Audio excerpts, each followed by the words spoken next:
Tu veux aller plus vite en windsurf? Ça tombe bien, dans cette vidéo, je vais te livrer mes meilleurs conseils pour passer à la vitesse supérieure.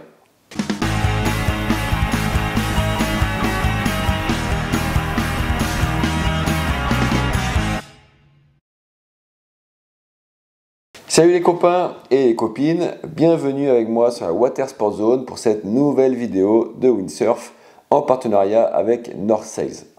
Aujourd'hui, je vais vous partager mes conseils pour aller plus vite et pas complètement au hasard car le défi Wind de Gruissan approche à grands pas. D'abord, permettez-moi une petite pub pour mes potes de Windsurf Trip Adéquat qui ont monté un site internet spécialiste des voyages et stages de windsurf.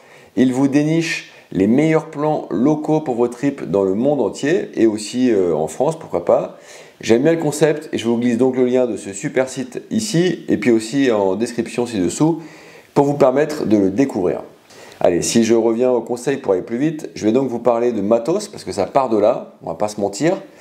Mais non pas forcément qu'il faille le dernier matos 100% course, mais aussi qu'il faut bien l'utiliser.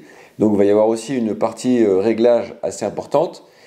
Puis évidemment, je vais aussi vous parler de conditions météo et bien sûr de plan d'eau aussi. Et enfin, évidemment, de technique parce que ça compte aussi et que le bonhomme, heureusement, il fait aussi des différences. Donc commençons par le matos. Il y a déjà plusieurs chapitres à traiter. Type de matos, taille de matos, réglage de matos. Voilà, donc on va attaquer le type de matos. Déjà, en préambule, disons qu'on peut en changer pour plus performant, évidemment, mais que bien souvent, on a déjà une belle marge de progression avec le matos que l'on a déjà. Le matos de racing pur, j'ai envie de dire que dans la majorité des cas, c'est seulement pour les gars ou les filles qui visent la compétition et qui ont le niveau, l'expérience et le physique qui va avec. Sinon, sauf exception, c'est souvent trop physique, trop pointu en réglage et pas adapté à une pratique loisir. Personnellement, j'ai beau avoir été champion de France, alors ok, c'était il y a pas longtemps, mais aujourd'hui, moi je préfère largement rider avec une bonne voile sans camber comme la North Free Speed, que j'utilise là sur les images. Et d'ailleurs, je vous l'ai dit, North Sails est le sponsor qui a permis la prod de cette vidéo, donc merci à eux. Et donc les voiles sans camber typées performance, et en particulier celle-là, la North Sails Free Speed, entièrement moulé en 3DI avec le corps de la voile qui est hyper structuré et qui, en fait, ça lui donne vraiment une stabilité, une structure à la voile qui est vraiment super intéressante. Bref, ces voiles sans camber, ça a vraiment beaucoup progressé. Et donc, bien réglé, mais après c'est aussi plus facile à bien régler, parce que c'est plus tolérant aussi au réglage, mais bien réglé, ça propose un rapport entre facilité et performance qui est assez incroyable. Moi perso, du coup, mon combo idéal pour aller vite et me régaler dans un maximum de conditions, c'est donc ce genre de voile et une planche de slalom facile, voire free race si le plan d'eau est vraiment très agité. Et tout ça avec un bon aileron haut de gamme aussi, parce que l'aileron il fait quand même une bonne différence. Mais après, en fait, à chacun d'adapter son matos à son niveau, son plan d'eau. J'insiste déjà, en suivant la suite des conseils et en gardant ton matos actuel, tu peux certainement aller plus vite. Donc, pas forcément besoin d'un matos de ouf, mieux vaut utiliser du matos free race à 80-100% de son potentiel, plutôt que du matos de pure racing, mal réglé, trop physique pour nous, et du coup l'utiliser seulement à même pas 50%, voire des fois moins.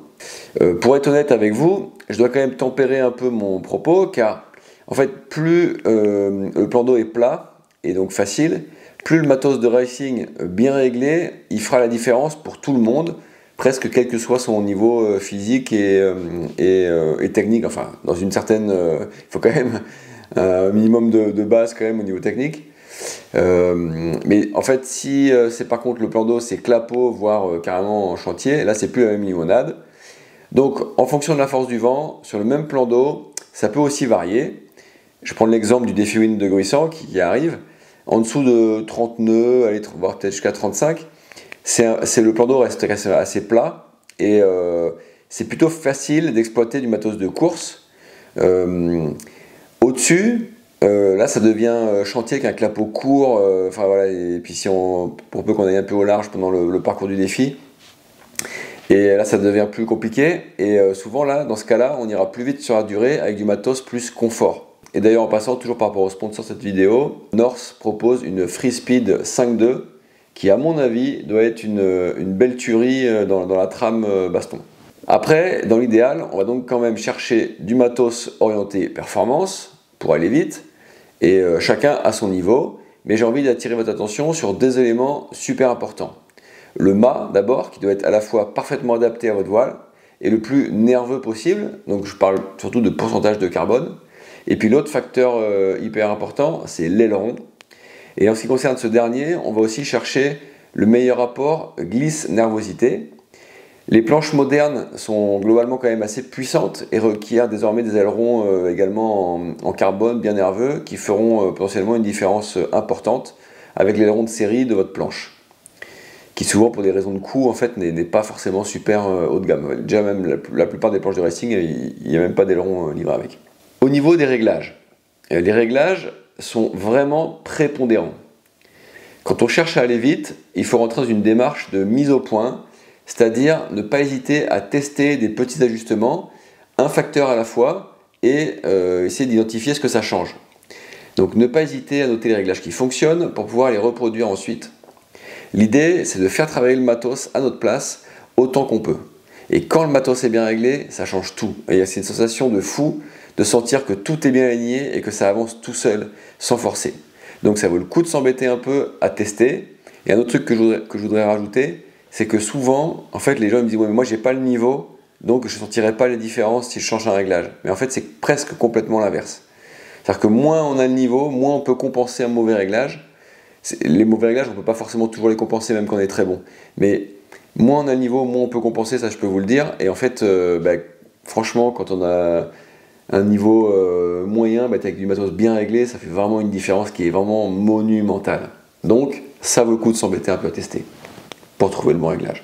Le premier truc au niveau des réglages, c'est d'abord d'étarquer suffisamment sa voile à la mure. Mais pas trop non plus, évidemment. Mais beaucoup de voiles ont des repères d'étarquage, donc utilisez-les. La plupart du temps, moi je vois souvent des voiles qui ne sont pas assez étarquées. Et donc les symptômes, quand on navigue pour chacun, le symptôme d'une voile pas assez étarquée, c'est une voile qui ne libère pas sa puissance dans la rafale, qui sature en vitesse, une voile qui présente des plis horizontaux dans la voile en navigation. Ça c'est flagrant, c'est voile pas assez étarquée. Les symptômes à l'inverse d'une voile trop étarquée, c'est plus rare mais ça arrive, c'est manque de puissance, voile rigide comme une tôle, manque de main arrière aussi quand on cherche de la ressource, une chute qui flappe tout le temps et une voile aussi qui tombe un peu sur l'arrière. Ensuite, il faut aussi équilibrer la tension qu'on va mettre dans la voile au point d'écoute, donc à l'arrière du wishbone. Là, le réglage de base, c'est simple, il faut qu'en navigation, la voile vienne effleurer le wishbone. Et donc ça se teste en appuyant, comme je vous montre à l'écran, sur l'arrière de la voile, là, depuis le point d'écoute, et on simule le creux de la voile, et là, si ça effleure, c'est bon.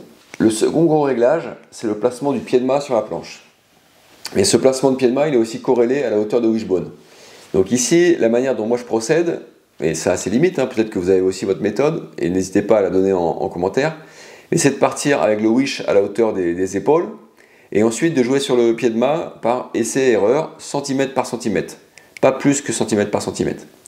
En gros, quand on va reculer le pied de mât, on va potentiellement faire monter le nez de la planche, donc diminuer la surface mouillée, mais aussi on va diminuer le contrôle qu'on aura sur la planche. Et inversement, en avançant le pied de mât, on va augmenter la surface mouillée, descendre le nez, et donc aussi augmenter le contrôle. Mais il faudra toujours chercher en fait le compromis entre contrôle et surface mouillée. Et au niveau des symptômes, si on ressent une planche qui colle, une bordure de voile qui s'écrase sur le pont de la planche, ou une légère contre-gîte sous le pied arrière, ça peut être que le pied de mât est un peu trop avancé. Si au contraire la planche s'envole fréquemment, alors c'est le pied de mât trop reculé. Et pareil, si tu as ton pied avant qui veut toujours sortir du strap, c'est souvent soit le pied de mât trop reculé ou soit le wishbone trop haut. Et en fait, c'est normal de chercher ces réglages. Même les pros, ils passent beaucoup de temps à régler ces deux réglages-là, étarquage de la voile et position du pied de mât. C'est vraiment des réglages super importants. Ensuite, très important aussi, on a les bouts de harnais qu'il faut parfaitement régler pour optimiser la transmission de la puissance de la voile à la planche à travers notre corps et l'utilisation de notre poids de corps aussi, et puis évidemment la gestion de notre énergie. Donc pour la longueur, on aura tendance à allonger un peu pour aller vite en contrôle, avec la voile bien droite, et aussi parce que en fait, quand on va vite, souvent on est un peu surtoilé, et donc en s'éloignant de la voile, on est plus en contrôle. La bonne longueur pour vous, c'est celle où vous arrivez à mettre votre poids dans le harnais sans que vos bras prennent 50% de la charge. Donc autrement dit, c'est presque, j'aurais envie de dire pas presque le plus long possible, mais c'est quand même relativement long. Aujourd'hui, on est sur des boots qui font au moins 30 de long, je pense, pour aller vite. Et donc voilà, c'est d'être capable de mettre, malgré la longueur, de mettre quand même tout son poids dans le bout de harnais pour non pas le tendre, mais vraiment mettre tout son poids dedans. Et après, au niveau placement, il faut que quand on est à fond au travers, on ait les mains de chaque côté des boots, sans que l'un des deux bras tire plus que l'autre. Et l'écartement des boots, bah moi je préconise environ au moins 10 cm pour aussi stabiliser la voile. Ça peut être plus pour vraiment l'avoir super stable. Petit conseil, si tu commences une session et qu'au bout de ton bord tu as mal à un bras, c'est que tu es mal réglé en fait. Qu'il faut que tu ajustes tes placements de bout de harnais. Justement en prenant en compte ces sensations que tu as, si tu as un bras qui commence à tétaniser ou que tu sens un bras en fait, si c'est le bras arrière, hop, bah tu recules ton bout arrière, et ou voir les deux si c'est vraiment flagrant, et inversement. Si c'est le bras avant, tu avances tes bouts. Au niveau des straps, ce que je fais de base, c'est donc un placement de la vis arrière, du strap arrière sur le maître-bau du profil de l'aileron. En gros, c'est la vis arrière du strap, c'est sur, on va dire, on laisse deux tiers arrière de l'aileron et un tiers devant, et on met la vis à peu près là, c'est à peu près ça le maître-bau de l'aileron, du profil. Ensuite, l'écartement de tête de strap, ça va être selon le gabarit. En général, on met l'écartement standard, donc avec l'insert du strap avant qui correspond à l'insert du strap arrière. Et puis si tu es plus grand, enfin si tu es plutôt grand, eh ben, tu peux sauter un cran en avant ou deux. Et si tu es plus petit, tu peux sauter un cran en arrière ou deux. Très important, c'est le réglage de l'ouverture du strap avec le velcro pour ne pas trop rentrer son pied dedans, mais pas trop peu non plus, et avoir une bonne prise quand même avec les doigts de pied pour assurer un bon contrôle. Très important, notamment pour le pied avant. Pour l'aileron, j'en ai déjà parlé un tout petit peu sur les modèles, donc aileron typé un peu course et droit, potentiellement en carbone. Mais après, sur les tailles, difficile de donner des tailles idéales par voile, parce que ça dépend beaucoup de la planche et de sa largeur, etc. Par rapport à votre aileron de série, en fait, souvent l'aileron de série qui est livré avec la planche correspond à la taille de voile idéale pour la planche. Donc, voire souvent, ils sont même peut-être un peu surtaillés.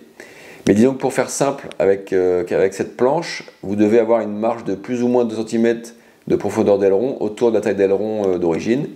Donc si vous descendez en voile, descendez de 1 à 2 cm en aileron, et inversement, si vous montez en voile, vous pouvez augmenter un peu en aileron.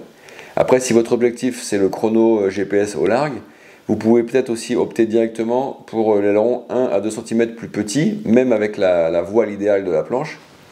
Mais soyez prudent quand même, attention à la remontée au vent, faites des petits essais sans aller trop loin d'abord. Enfin, au niveau matos, pour aller vite, il faudra toujours essayer de prendre la voile la plus grande que l'on peut exploiter à 100%.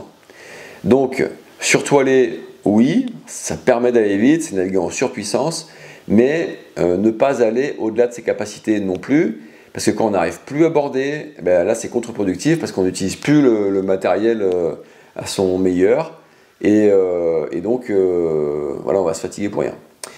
Au passage aussi, utilisez une appli comme l'application WaterSpeed dispo sur iPhone et Android. Donc pour analyser ses perfs après coup, ça peut servir de mesure objective pour valider ou invalider des réglages, même s'il faut quand même tempérer un peu parce qu'on est dans un environnement changeant, il y a plein de paramètres qui peuvent influencer la vitesse, notamment les conditions, etc. Mais quoi qu'il en soit, ce genre d'application, ça permet quand même de se challenger et donc de se tirer vers le haut. En plus, il y a même des challenges pour avec les copains et tout, donc c'est quand même sympa. Je vous mets aussi le lien en description. Parlons maintenant des conditions. On n'a pas toujours le choix des conditions de vent et de plan d'eau. Et l'idée, c'est toujours aussi d'essayer d'en tirer le meilleur. Mais une chose est sûre, lorsque tu as le choix, il faut trouver le plan d'eau avec le vent le plus consistant possible, mais aussi dans lequel on reste en contrôle, et le plan d'eau le plus plat possible. Donc le clapot, c'est l'ennemi de la vitesse. Donc pour aller vite, on cherchera soit le spot le plus plat, soit, si on n'a pas le choix du spot ou qu'il n'y en a pas qui soit plus plat que les autres, la zone du spot où on bénéficiera d'un endroit, d'une zone plus plate pour aller chercher les meilleures vitesses. C'est rare qu'il n'y ait pas un bord ou une zone un peu plus favorable sur un spot. Donc enfin, voici aussi quelques conseils techniques, parce que le matos c'est hyper important, voilà, on peut pas en faire abstraction, mais le bonhomme, il peut aussi faire la différence, et j'ai envie de vous dire, heureusement. Donc le premier conseil, ce sera plutôt de l'ordre du mindset, mais ça fait une différence énorme, c'est décider que c'est toi le maître de ton matos, et que c'est pas ton matos qui te commande. Et en fait ça c'est vraiment de l'ordre de l'état d'esprit, c'est une dimension mentale qui est quand même importante. Notamment en fait, surtout quand on est sur toilé en fait, on a vite fait de commencer à se faire bouger par le matos, et là quand on se fait bouger par le matos c'est plus bon. Le second conseil, ça va être de mettre son poids dans le harnais. En fait ton poids c'est ton meilleur atout, et ton bout de harnais en fait il transmet mieux en fait la puissance de la voile vers la planche avec tes jambes que tes bras. En fait plus tu tiens dans les bras, plus quelque part tu amortis la puissance de la voile que tu vas mal retransmettre. Donc mets vraiment ton poids dans le harnais, c'est vraiment ce que tu peux faire de mieux, et en fait en vrai en fait plus on est lourd plus ça marche. Et potentiellement, moi j'ai un petit tips que j'avais appris quand je faisais les compètes, c'est potentiellement plutôt de même carrément pousser sur les bras pour vraiment mettre vraiment maximum de son poids dans le bout de harnais, plutôt que de tirer, pour s'assurer que toute l'énergie de la voile elle va passer dans le bout de harnais, dans le harnais, et que ça va transmettre aux jambes. Ensuite, la position, en fait, jambes avant tendues, jambes arrière fléchies, c'est la position un peu pour aller vite. Si vous regardez tous les pros en course ou Anton Albo sur le record de vitesse, etc. En fait, la jambe arrière, elle est là, elle transmet une énorme partie de l'énergie dans la planche et sur l'aileron en fait. Et elle gère aussi l'assiette latérale de la planche. Et la jambe avant, elle s'occupe en majorité de gérer le contrôle, et l'assiette longie, elle transmet aussi un petit peu d'énergie évidemment. Conseil suivant, c'est de chercher une trajectoire tendue vers l'objectif sans faire trop de zigzags, parce qu'en fait les zigzags, en fait, ça nous retarde du moment où on va arriver à l'objectif, ça fait plus de chemin. Sauf dans le chantier total, où à ce moment-là, slalomer très finement dans le clapot peut être payant, pour éviter en fait des fois de s'envoler, etc. Pour faire des chronos GPS, l'idée en fait là ce sera de se lancer au travers et ensuite d'abattre dans la rafale, en prenant en compte que finalement là où on va le plus vite c'est à entre 120, 130 voire 140 du vent. Autre conseil, notamment par rapport à la façon dont on va naviguer, en fait dans le vent léger médium, l'idée ce sera de solliciter l'aileron en essayant de faire foiler la planche. C'est ce qu'on disait avant d'avoir les foils pour de vrai. Mais donc foiler la planche, ça va être de la mettre un peu en cogite et essayer de faire monter la planche sur l'aileron et de remettre la planche à plat. En fait, d'avoir l'aileron qu'on pourrait s'imaginer faire une courbe comme ça dans l'eau et qui nous soulèverait un petit peu. Ça dans le petit temps avec des ailerons, enfin le petit temps médium avec des ailerons un peu grands, j'ai envie de dire au-dessus de 36, au-dessus de 36, 38, 40. Là ça fonctionne vachement bien. Bon, maintenant c'est des conditions où beaucoup font du foil, hein. Et après dans le vent très fort, là on va naviguer d'une façon un petit peu différente, en cherchant moins à plier l'aileron, mais en étant un peu plus sur le pied de mât, pour plus c'est plus une histoire de contrôle. Donc la philosophie n'est pas exactement la même. Et le dernier conseil, finalement, il regroupe un peu tout ce qu'on a dit, mais c'est vraiment essayer de faire travailler le matos et notre poids de corps plus que nous. C'est vraiment aller vite en windsurf, c'est vraiment utiliser le matos à son meilleur. Il y a bien sûr de l'intervention du bonhomme. Plus les conditions seront agitées, plus le bonhomme il va compter. Ça va être technique. Mais c'est vraiment toujours essayer de faire travailler le matos. C'est notre meilleur allié. Et en complément de cette vidéo, moi je te recommande celles qui te sont proposées à l'écran, qui devront certainement t'intéresser aussi. N'hésite pas à partager ton expérience en commentaire, à liker, à partager avec tes copains. Et bien sûr à t'abonner si tu n'es pas encore abonné. Et maintenant moi je te dis à samedi prochain 9h15 pour la prochaine vidéo. Et peut-être qu'on se voit aussi au défi Win. Au plaisir de se croiser là-bas. Bye bye.